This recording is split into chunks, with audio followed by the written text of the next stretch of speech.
Assalamualaikum pemirsa. Televisi dan media sosial masih memberitakan persidangan para pembunuh Joshua Nofriansah Huta Barat. Bagi Sultan Malanot Channel, ada sesuatu yang menyentuh dan mengiris-ngiris dada, yaitu tentang seorang yang baru meniti karir dalam kepolisian. Dia telah berada di tempat yang salah, situasi yang salah, dan lingkungan yang salah. Kalau boleh Sultan Malanot Channel mengatakan maaf, di bawah asuhan atasan yang salah.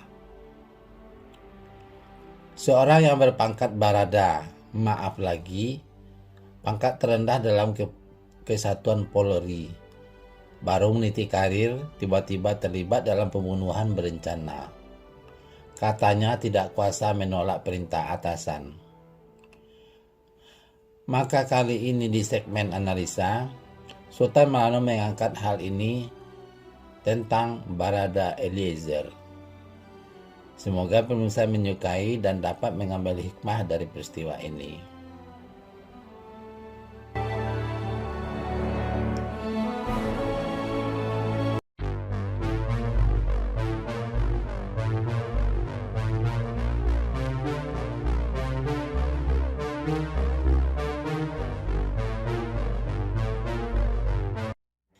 Yang pertama, profil Barada Eliezer. Baradae memiliki nama lengkap Richard Eliezer Pudinghang Limiu. Baradae lahir di Manado, Sulawesi Utara pada tanggal 14 Mei 1998. Berarti baru berumur 24 tahun. Richard merupakan anggota polisi berpangkat Bayangkara II atau Barada atau golongan tamtama terendah. Karir Richard di kepolisian berawal ketika dirinya bergabung dengan Kesatuan Brimob.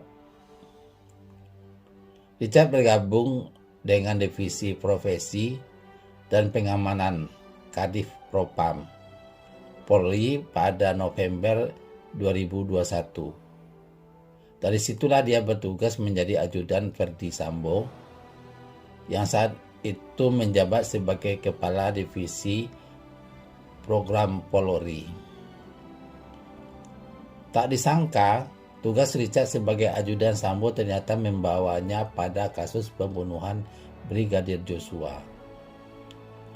Richard Eliezer menjadi orang pertama yang ditetapkan sebagai tersangka. Setelah ditetapkan sebagai tersangka, Richard membongkar peristiwa sebenarnya.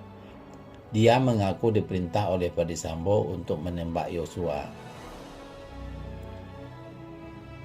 Saya sangat menyesal perbuatan saya, namun saya hanya ingin menyatakan bahwa saya hanyalah seorang anggota yang tidak memiliki kemampuan untuk menolak perintah dari seorang jenderal, katanya.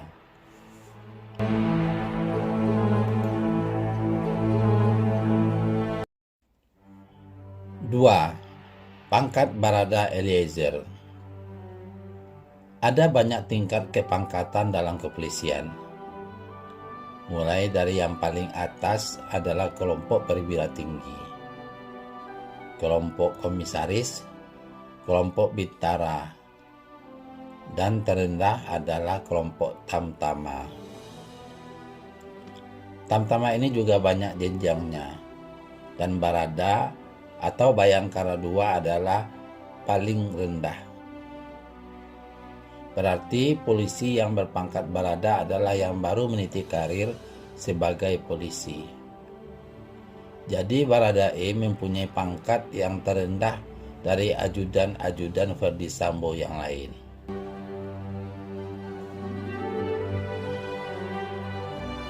Tiga, pembunuhan berencana. Dari perjalanan kasus ini, maka pembunuhan Brigadir Joshua adalah pembunuhan berencana yang hukumannya bisa hukuman mati atau penjara sampai 20 tahun.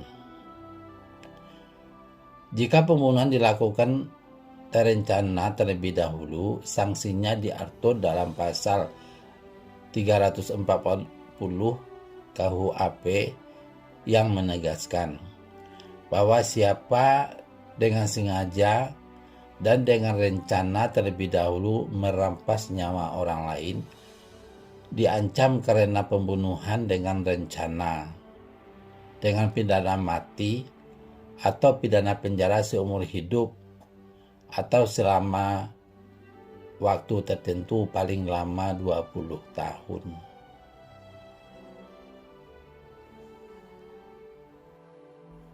Empat, justice collaboration. Dalam perkembangannya, Richard ditetapkan sebagai justice collaboration atau saksi pelaku perkara ini oleh Lembaga Perlindungan Saksi dan Korban LPSK. Apakah justice collaboration itu? Justice collaboration adalah pelaku tindak pidana yang bersedia bekerjasama dengan penegak hukum untuk membongkar kasus tindak pidana tertentu yang terorganisir dan menimbulkan ancaman serius. Tindak pidana tertentu yang dimaksud seperti korupsi, terorisme, narkotika, pencucian uang, maupun tindak pidana terorganisir lainnya.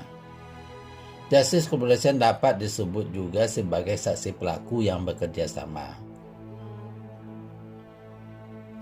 Seseorang dapat dikategorikan sebagai justice collaboration jika merupakan salah satu pelaku tindak pidana tertentu mengakui kejahatan yang dia lakukan, tapi bukan pelaku utama dalam kejahatan itu. Keterangan dan bukti-bukti yang diberikan sangat penting dan dapat membantu pengungkapan kasus.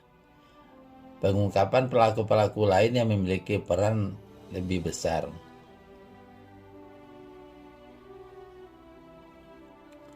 Justice collaboration atau saksi pelaku yang bekerja sama berhak mendapat perlindungan fisik dan psikis, perlindungan hukum, penanganan secara khusus, dan penghargaan.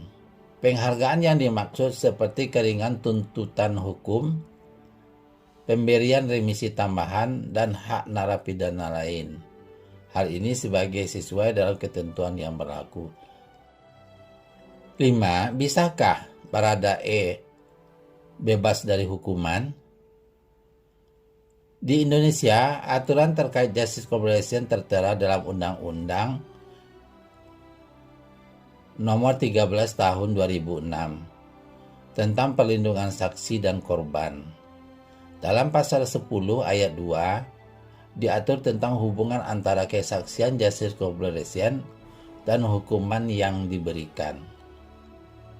Seorang saksi yang juga tersangka dalam kasus yang sama tidak dapat dibebaskan dari tuntutan pidana apabila ia ternyata terbukti secara sah dan meyakinkan bersalah. Tetapi kesaksian dapat meringankan pidana yang akan dijatuhkan terhadapnya. Bunyi pasal tersebut.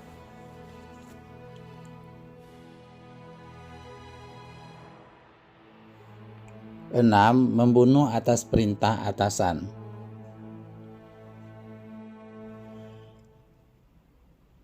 Mulanya, Ferdi Sambo meminta Ricky Rizal untuk menembak Joshua. Namun Ricky menolak karena mengaku tidak kuat mental. Mendengar penolakan itu, Sambo memerintahkan Richard Eliezer. Lalu Eliezer menyatakan kesediaannya. Memang secara teori hukum pidana yang diakui sebagai alasan pemaaf adalah apabila menjalankan perintah yang sah. Menembak atau membunuh orang bukan perintah yang sah, namun itu akan sangat berguna untuk mengurangi hukuman, tidak menghilangkan hukuman. Dugaan menjalankan perintah dari atasan itu jadi pembelaan yang sangat meringankan. Baradae dijerat pasal 338 junto pasal 55 dan 56 Kitab Undang-Undang Hukum Pidana KUHP.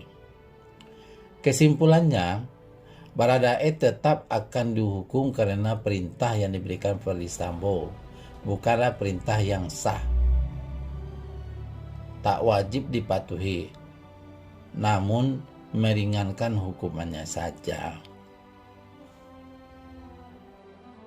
7. Membunuh karena perintah atasan menurut hukuman pidana Islam.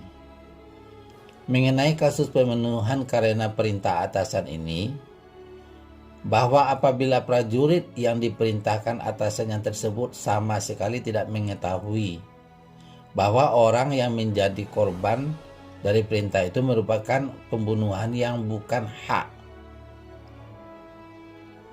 pembunuhan yang tidak boleh, maka prajurit yang menerima perintah tersebut terbebas dari jeratan hukum. Karena yang patut diminta pertanggungjawaban dalam kasus ini adalah atasan yang memberikan perintah. Namun, apabila prajurit yang melakukan pembunuhan tersebut dari awal sudah tahu bahwa orang yang menjadi korban dari perintah atasan itu merupakan kategori orang yang dilarang untuk dibunuh, tetapi masih dibunuh juga, maka dalam kasus ini prajurit yang mengeksekusi perintah tersebut turut terlibat dalam kasus pembunuhan itu, sehingga bertanggung jawab atas perbuatannya di hadapan hukum. Sebab dalam hukum pidana Islam, seorang tidak diperkenankan mematuhi perintah yang terlarang atau bertentangan dengan ajaran Islam. Satu-satunya yang dapat menyelamatkan pelaku pembunuhan karena perintah atasan ini adalah unsur moral, di mana pelaku apabila terbukti berada dalam tekanan atau ancaman keras yang membuat pelaku terpaksa mengeksekusi perintah tersebut. Sebab dalam kacamata hukum, bahwa orang yang diancam dipaksa untuk melakukan tindakan kejahatan termasuk pembunuhan tidak dapat dituntut dengan pertanggungjawabannya.